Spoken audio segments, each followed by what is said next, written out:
옛날 옛적 어느 고을에 설빈이라는 기생이 살았답니다. 설빈은 시와 글솜씨가 뛰어나 관아 잔치에 자주 불려다녔지만 점점 기방 생활에 염증을 느끼고 있었지요. 또 다시 저 취한 양반들 앞에서 춤을 춰야 하다니. 설빈은 한숨을 내쉬며 창밖을 바라보았답니다. 기방의 다른 기생들은 저마다 분주히 단장을 하고 있었지만 설빈만은 마음이 무거웠어요. 기방 주인 채월이 다가와 말했습니다. 설빈아, 오늘은 새로 부임한 현감 어른 잔치라니 제대로 해야 한다. 내시 솜씨로 좋은 인연이라도 만날지 누가 아느냐? 인연이라.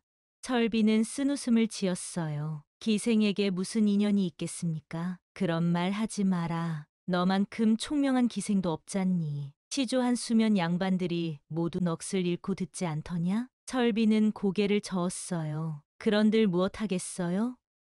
기생은 기생일 뿐입니다. 그와 같은 날 한양의 명문가에서는 큰 소동이 벌어지고 있었답니다. 윤아령이라는 규수가 원치 않는 정략혼을 피하려 몰래 도망칠 준비를 하고 있었거든요. 아가씨, 이러시면 안 됩니다.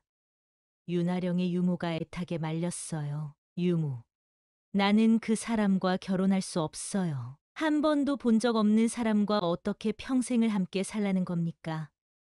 윤아령은 짐을 꾸리며 단호하게 말했답니다. 하지만 두 집안이 이미 다 정했는데 아버님께서 얼마나 화를 내실지 그건 어른들이 정한 일이에요. 내 인생은 내가 정하겠어요. 나도 글 공부를 했고 시도 지을 줄 아는데 왜 남의 뜻에만 따라야 합니까? 윤아령은 자신의 옷가지와 몇 냥의 돈을 보따리에 싸넣었어요. 유모, 나를 찾으러 오거든 모른다고 해주세요. 아가씨, 유모는 눈물을 글썽였답니다. 하늘도 그날따라 굳어서 비가 억수같이 쏟아지고 있었지요. 번개가 하늘을 갈라놓고 천둥 소리가 땅을 흔들었답니다. 설빈이 관아 잔치를 마치고 기방으로 돌아가는 길이었어요. 오늘 밤도 여느 때와 다름없이 양반들의 시시한 농담과 술 취한 웃음소리를 들어야 했답니다. 설빈이구나.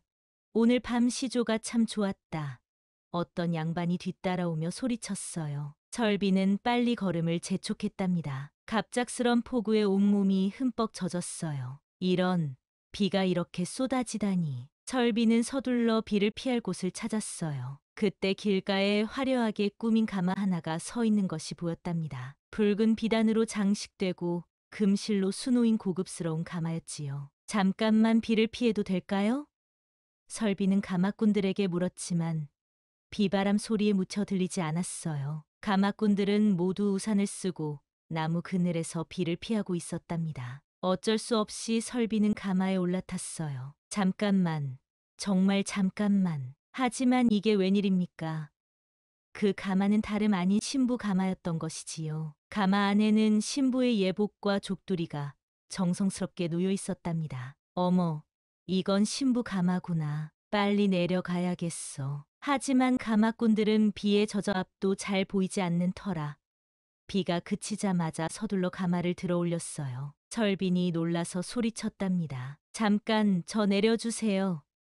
제가 탈 가마가 아니에요. 하지만 비바람과 천둥 소리에 묻혀 아무도 듣지 못했답니다. 가마는 그대로 현감의 관저로 향했지요. 아이고, 어쩌면 좋아. 설빈은 가마 안에서 발을 동동 굴렀어요. 하지만 이미 가마꾼들은 힘차게 걸음을 옮기고 있었답니다. 한편 진짜 신부 윤아령은 비를 피해 주막에 숨어 있었어요. 다행히 도망쳤구나. 이제 어디로 가야 할까? 그녀도 모르는 사이에 자신의 가마는 다른 사람을 태우고 혼례장으로 가고 있었답니다. 주막 주인이 말했어요. 아가씨, 어디서 오셨어요? 이런 밤에 혼자 다니시면 위험해요. 저는 잠시 친척 집에 다녀오는 길이에요. 윤아령은 거짓말을 할 수밖에 없었답니다. 그 무렵 젊은 현감 유지연은 부임 첫날을 맞아 혼례 준비로 분주했어요. 아버지가 정해준 혼사였지만 윤아령이 명문가의 규수이고 학식이 뛰어나다는 소문을 들어 기대하고 있었답니다. 도련님, 윤아령 아가씨는 정말 시를 잘 지으신답니다. 하인이 말했어요. 그런가? 나도 시를 좋아하니 대화가 잘 통할 것 같구나. 그리고 글씨도 참 아름답다고 하더이다. 유지연은 혼례 복장을 정돈하며 생각에 잠겼어요. 좋은 아내를 만났으면 좋겠다. 서로를 이해하고 존중하는 그런 부부가 되고 싶어. 도련님, 신부님이 도착하셨습니다. 하인이 알렸어요. 유지연은 정중히 예를 갖춰 혼례를 치렀답니다. 빨간 족두리를 쓰고 얼굴을 가린 신부를 보며 의심 없이 혼례를 올렸지요. 이제 우리는 부부가 되었습니다. 유지연이 다정하게 말했어요. 설비는 머릿속이 하얘졌답니다. 이게 무슨 일이야? 어떻게 이런 일이? 하지만 이미 혼례는 끝났고 모든 사람들이 축하를 건네고 있었어요. 혼례가 끝나고 신방에 들어선 설비는 어찌할 바를 몰랐답니다. 유지연이 다가와 족두리를 벗겨주려 하자 설비는 깜짝 놀라며 뒤로 물러났어요. 부인, 왜 그러십니까? 저는 설비는 말을 제대로 못했답니다. 아, 부끄러워하시는군요. 천천히 하시지요. 유지연은 상냥하게 말했어요. 그 밤 설비는 한잠도 못 잤답니다. 내일 아침에는 어떻게 하지? 진실을 말해야 할까? 다음 날 아침 설비는 진실을 밝히려 했답니다. 하지만 이미 호적에는 윤활령으로 올라가 있었어요. 사또 부인이 찾아와 말했어요. 며느리야, 어제 혼례가 참 아름다웠구나. 어머님, 저는 사실 설빈이 말을 꺼내려 하자 사또 부인이 말을 끊었어요. 아이고, 새색시가 부끄러워하는구나. 얼굴도 이렇게 예쁜데 왜 그리 고개를 들지 못하느냐? 설비는 입을 다물 수밖에 없었답니다. 지금 말하면 큰일이 날 것 같은데 일단 조용히 넘어가자. 하지만 사또 부인의 예리한 눈은 미묘한 불일치를 놓치지 않았어요. 이상하구나. 편지로 주고받을 때는 글씨체가 달랐는데 그리고 목소리도 편지에서 느꼈던 것과 조금 다른 것 같고 설비는 다행히 기방에서 익힌 품위와 지식으로 그 의심을 넘겨냈답니다. 어머님, 붓이 달라서 그런 것 같아요. 집에서 쓰던 붓과 여기 붓이 달라서. 그리고 혼례 때문에 목이 많이 쉬었어요. 그럴 수도 있겠구나. 사또 부인은 고개를 끄덕였어요. 며칠이 지나면서 유지연과 설비는 자주 대화를 나누게 되었답니다. 설비는 기방에서 익힌 교양과 지식 덕분에 유지연과 깊이 있는 대화를 나눌 수 있었어요. 부인께서는 시를 참 잘 지으시는군요. 유지연이 감탄했어요. 그저 어릴 적부터 좋아해서. 설비는 얼굴을 붉혔답니다. 어제 달밤에 지어주신 시조는 정말 아름다웠습니다. 달빛이 창에 스며들어 마음까지 환하네 라는 구절이 특히 인상적이었어요. 현감님께서 그렇게 말씀해 주시니 부끄럽습니다. 부인과 이야기를 나누면 마음이 참 평안해집니다. 다른 사람들과는 다르게 진짜 마음을 나눌 수 있는 것 같아요. 설빈의 마음도 서서히 흔들리기 시작했답니다. 유지연은 다른 양반들과 달리 진심으로 자신의 이야기를 들어주었고 시와 글에 대해서도 깊이 있게 이야기할 수 있었거든요. 현감님도 시를 쓰시나요? 설빈이 물었어요. 아, 부끄럽지만 가끔 써봅니다. 하지만 부인의 시에 비하면 한참 부족하지요. 그렇지 않아요. 어제 보여주신 시도 참 좋았는걸요. 산 너머 달이 떠올라 외로운 마음 달래주네. 정말 마음에 와 닿았어요. 정말요? 부인께서 그렇게 말씀해 주시니 기쁩니다. 이런 대화를 나누며 두 사람 사이에는 점점 감정의 교류가 생기기 시작했답니다. 설비는 처음으로 한 사람의 여인으로서 존중받는 기분을 느꼈어요. 하루는 유지연이 말했어요. 부인, 고을에 글을 모르는 아이들이 많다고 하던데 혹시 가르쳐 줄 수 있을까요? 제가요? 부인만큼 학식이 뛰어난 분이 없잖아요. 아이들이 글을 배우면 참 좋을 텐데. 설비는 가슴이 뛰었답니다. 나도 누군가에게 도움이 될 수 있을까? 좋아요. 제가 해보겠어요. 그런데 어느 날 뜻밖의 인물이 나타났어요. 기방 시절 알던 하급 관리 방지훈이었답니다. 설빈이 아닌가? 이런 곳에서 보다니. 방지훈이 놀란 표정으로 말했어요. 설비는 얼굴이 하얘졌답니다. 저를 누구라고 하시는 거죠? 호우, 이제 와서 모르는 척하나? 기방에서 가장 유명했던 설빈이잖아. 그런데 어떻게 현관 부인이 되었지? 잘못 보신 것 같아요. 잘못 봤다고? 내가 너를 몇 번이나 봤는데 잘못 볼 리가 있나? 그 시조 읽던 목소리까지 똑같은데? 방지우는 눈을 번뜩이며 협박하기 시작했어요. 이것 참 재미있는 일이군. 현감님이 이 사실을 알면 어떨까? 제발 조용히 해주세요. 설빈이 간청했어요. 그러려면 글쎄, 매달은 몇 냥씩은 있어야 하지 않겠나? 현관 부인이면 그 정도야 쉽잖아. 그런 돈은 없어요. 없다고? 그럼 현감님께 가서 이야기해 볼까? 당신의 부인이 사실은 기생이었다고? 철비는 어쩔 수 없이 몰래 폐물을 팔아 방지훈에게 돈을 주기 시작했답니다. 하지만 방지훈의 요구는 점점 더 커져갔어요. 한편 설비는 혼례 상대를 속이는 자신에게 점점 죄책감을 느끼고 있었답니다. 유지연이 진심으로 대해줄수록 마음이 더 아팠어요. 밤마다 몰래 편지를 쓰기 시작했답니다. 채월 언니, 저는 지금 큰 잘못을 저지르고 있어요. 다른 사람의 이름으로 살고 있답니다. 어떻게 해야 할지 모르겠어요. 현감님은 정말 좋은 분이에요. 저를 한 사람의 인간으로 대해주시고 제 이야기를 진심으로 들어주세요. 하지만 제가 거짓말로 그분을 속이고 있다는 생각에 마음이 아파요. 언니, 저는 어떻게 해야 할까요? 진실을 말하면 모든 게 끝날 텐데. 한편 사또 부인은 설빈이 읊은 시조가 이상하다며 다시 의심하기 시작했어요. 며느리야, 내가 어제 읊은 그 시조 말인데. 네, 어머님. 분명 윤아령이 보낸 편지에는 다른 시조가 적혀 있었는데 봄바람에 꽃이 피 흩날리네로 시작하는 시조였는데 넌 가을달이 창가에 머물다로 시작했잖니? 설비는 식은땀이 났답니다. 그때는 다른 마음이었나 봐요. 계절에 따라 마음도 바뀌잖아요. 사또 부인은 의심스러운 눈빛을 거두지 않았어요. 그리고 말투도 조금 다른 것 같고 편지에서는 더 점잖게 썼는데 홀레후라 그런가 봐요. 편한 마음이 드니까. 사또 부인은 여전히 의심스러웠지만 더 이상 파고들지는 않았답니다. 그러던 어느 날 현감 댁에 손님이 찾아왔어요. 윤아령의 어머니였답니다. 사돈어른, 안녕하세요? 윤아령의 어머니가 인사했어요. 어머, 사돈댁이 어떻게, 우리 화령이는 잘 지내고 있나요? 혼례 후 소식이 없어서 걱정이 되어 찾아왔어요. 사또 부인은 당황했어요. 네, 잘 지내고 있어요. 그런데, 잠깐만요. 사또 부인은 설빈을 불러들였어요. 화령아, 내 어머니가 오셨다. 설빈은 얼굴이 새하얘졌답니다. 윤아령의 어머니는 설빈을 보더니 깜짝 놀랐어요. 이분이 누구세요? 뭔 말씀을. 화령이잖아요. 아니에요. 이분은 제 딸이 아니에요. 우리 화령이는 이런 얼굴이 아니거든요. 그 순간 모든 것이 들통났답니다. 사또 부인은 크게 소리쳤어요. 그럼 이 사람은 대체 누구란 말이야. 그 무렵 채월은 설빈의 편지를 받고 크게 놀랐답니다. 이런 일이 있을 수가.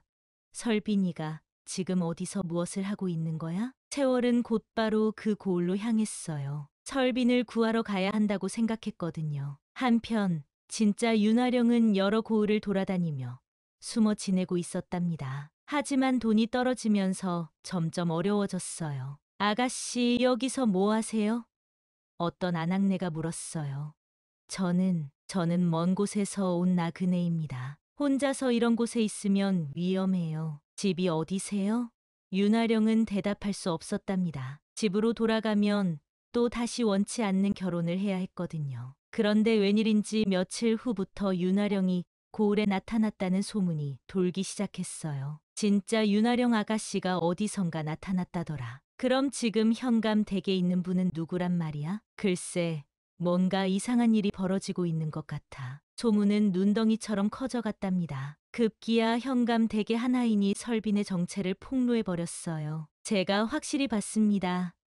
그 부인은 기방의 설빈이라는 기생이에요. 뭐라고? 제가 예전에 기방의 심부름 갔을 때 여러 번 봤거든요. 틀림없어요. 사또 부인은 크게 노했답니다. 뭐라고? 감히 우리 집안을 속였다는 말이냐? 사또 부인은 곧바로 설빈을 불러들였어요. 너 지금 당장 실토해라. 내가 누구냐? 설빈은 더 이상 숨길 수 없음을 깨달았답니다. 유지연도 급히 달려왔어요. 무슨 일입니까? 현감님, 이 여자가 우리를 모두 속였어요. 유지연은 설빈을 바라보며 물었어요. 이게 사실입니까? 설빈은 유지연 앞에서 모든 진실을 자백할 수밖에 없었지요. 현감님, 죄송합니다. 저는 윤아령이 아니에요. 유지연은 충격에 빠져 한동안 침묵했답니다. 그럼 당신은 누구십니까? 저는 설빈이라는 기생이었어요. 기생이라고? 네, 그날 비를 피하려다가 실수로 신부 가마에 올라탔어요. 그런데 이미 혼례가 끝나버렸고 호적에도 올라가서 왜 그때 말하지 않았습니까? 유지연의 목소리에는 배신감이 섞여 있었어요. 설비는 눈물을 흘리며 대답했답니다. 그저 하루라도 평온하게 살고 싶었어요. 기방에서는 항상 남의 시선을 의식하며 살아야 했거든요. 여기서는 처음으로 한 사람의 인간으로 대접받는 것 같았어요. 그렇다고 해서 거짓으로 현감님의 마음을 속인 것은 정말 죄송해요. 하지만 현감님과 나눈 대화들, 함께한 시간들, 그것만은 진심이었어요. 진심이었다고? 네, 현감님께서 제 시를 들어주시고 제 생각을 존중해 주실 때 그때만큼은 정말 행복했어요. 유지연은 설빈의 진심을 받아들이는 듯했으나 며칠 동안 거리를 두었답니다. 설빈도 더 이상 이곳에 있을 수 없다고 생각했어요. 저는 이제 떠나겠어요. 현관님께 누가 되지 않도록. 그런데 바로 그때 채월이 위독하다는 소식이 날아왔답니다. 설빈은 떠나려던 발걸음을 멈출 수밖에 없었어요. 언니, 설빈은 채월의 병상으로 달려갔답니다. 채월은 가까스로 눈을 뜨고 말했어요. 설빈아, 내가 왔구나. 언니, 제가 잘못했어요. 이상한 거짓말에 휘말려서. 아니야, 설빈아. 내가 잘못한 게 아니야. 운명이 그렇게 이끈 거지. 하지만 저는 남을 속였어요. 그 사람을 사랑하게 되었니? 설빈은 고개를 끄덕였어요. 네, 현감님은 저를 처음으로 한 사람의 여인으로 대해주셨어요. 그럼 된 거야. 사랑에는 신분이 없단다. 채월과 제외한 설비는 깊은 후회에 빠졌답니다. 언니, 저는 제 진짜 이름조차 제가 정하지 못했어요. 태어날 때부터 지금까지 모든 것이 남이 정해준 대로. 그래도 이제는 내가 정할 수 있잖니. 하지만 이미 너무 늦었어요. 아니야, 늦지 않았어. 진짜 사랑이라면 신분 따위는 중요하지 않을 거야. 그런데 놀랍게도 유지연이 나타났답니다. 그는 관가의 소문이 돌기 전에 모든 문서를 정리하고 있었어요. 설빈 씨, 유지연이 정중하게 불렀어요. 현감님, 아니, 지연이라고 불러주세요. 저는 결정했습니다. 무엇을요? 그녀를 내 정실로 삼겠습니다. 유지연이 단호하게 선언했어요. 하지만 저는 기생이었어요. 그것이 뭐가 중요합니까? 당신은 누구보다 현명하고 아름다운 마음을 가진 여인입니다. 사또 부인은 격렬히 반대했답니다. 안 됩니다. 기생 출신을 며느리로 둘 수는 없어요. 어머니, 그녀는 기생이었을지 모르지만 누구보다 품위 있고 지혜로운 여인입니다. 그래도 세상 사람들이 뭐라고 할지 우리 집안의 체면이 세상 사람들의 말보다 제 마음이 더 중요합니다. 그리고 이미 며칠 동안 지켜봤지만 설빈만큼 훌륭한 여인은 없었습니다. 유지연은 어머니를 설득하기 위해 계속 말했어요. 어머니, 설빈이 고을 아이들에게 글을 가르치는 것을 보셨잖아요. 얼마나 정성스럽게 돌보는지, 얼마나 마음이 따뜻한지. 그건 그렇지만 신분이 뭐가 중요합니까? 마음가짐이 더 중요하지 않나요? 사또 부인은 한동안 고민하다가 한숨을 내쉬었어요. 정말 그 여자와 함께 살 생각이냐? 네, 어머니. 주변에서 무슨 말을 해도 상관없습니다. 유지연의 단호한 의지에 사또 부인도 결국 수용할 수밖에 없었답니다. 그럼 정식으로 혼례를 다시 올려야겠구나. 설비는 감격해서 말했어요. 이번엔 스스로 그 가마에 올라가겠어요. 무슨 말씀이세요? 처음엔 실수로 탔지만 이번엔 제 의지로 선택하겠다는 뜻이에요. 설빈 씨, 현감님, 아니 지연님, 저에게도 이름을 지을 권리를 주세요. 무슨 뜻입니까? 지금까지 저는 남이 지어준 이름으로만 살았어요. 하지만 이제는 제가 스스로 저를 정의하고 싶어요. 한편 방지우는 설빈의 정체가 들통났다는 소식을 듣고 황급히 달아났답니다. 이런, 내가 너무 욕심을 부렸나 보군. 빨리 다른 고을로 피해야겠다. 그리고 진짜 윤아령은 자신의 가마가 다른 사람을 태우고 갔다는 소식을 듣고 오히려 안도했어요. 다행이구나. 이제 아무도 나를 찾지 않을 거야. 윤아령은 작은 서당에서 아이들을 가르치며 자신만의 삶을 꾸려나갔답니다. 내가 원했던 삶이 바로 이런 거였어. 며칠 후 현감 댁에서는 정식 혼례 준비가 한창이었어요. 이번에는 모든 사람이 진실을 알고 있는 상태에서 치르는 혼례였답니다. 설비는 혼례 전날 밤 채월을 찾아갔어요. 언니, 저 정말 행복해요. 그래, 설비나. 내가 행복하면 언니도 기뻐. 언니 덕분에 저는 글을 배울 수 있었고, 시도 지을 수 있게 되었어요. 그래서 현감님과도 대화할 수 있었고요. 그건 다 내 노력이었어. 아니에요. 언니가 저를 한 사람의 인간으로 대해주셨기 때문이에요. 채월은 설빈의 손을 잡고 말했어요. 설빈아, 앞으로는 내가 하고 싶은 대로 살아. 남의 눈치 보지 말고. 네, 언니. 혼례 당일 고을 사람들이 모두 모여들었답니다. 어떤 이는 수군거렸고 어떤 이는 호기심 어린 눈빛으로 바라보았어요. 기생 출신이 현감 부인이 된다니. 하지만 그분 참 착하시더라고. 우리 아이한테 글도 가르쳐 주시고. 맞아. 신분이 뭐가 중요해? 마음씨가 좋으면 되는 거지. 두 사람은 정식으로 혼례를 다시 올렸답니다. 이번에는 진짜 마음으로, 진짜 이름으로. 유지연이 설빈에게 말했어요. 이제 당신은 어떤 이름으로 불리고 싶습니까? 설빈이라는 이름이 좋아요. 이제는 제가 선택한 이름이니까요. 좋습니다.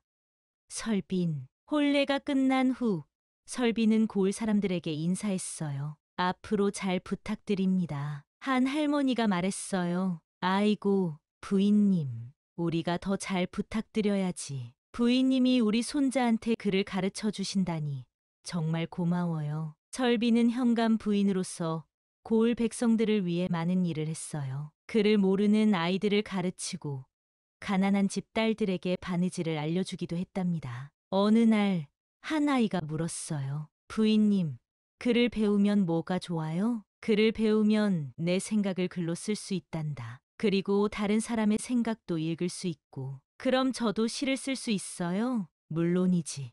누구나 시를 쓸 수 있어. 부인님처럼 예쁜 시를요? 설비는 웃으며 대답했어요. 너만의 특별한 시를 쓸 수 있을 거야. 사람들은 점점 설빈의 출신보다는 그녀의 됨됨이를 더 중요하게 여기게 되었지요. 어느 날 장터에서 한 아낙네가 말했어요. 현감 부인님은 정말 훌륭해. 기생 출신이라고 하던데. 그래서 뭐 어때? 마음이 착하면 되는 거지. 맞아. 우리 딸이 부인님한테 글 배워서 이제 편지도 쓸 수 있어. 그리고 보니 부인님이 오신 후로 고을이 더 좋아진 것 같아. 한편 유지연과 설빈은 서로를 더욱 깊이 이해하게 되었답니다. 설빈, 당신 덕분에 저도 많이 배웠어요. 유지연이 말했어요. 저도요.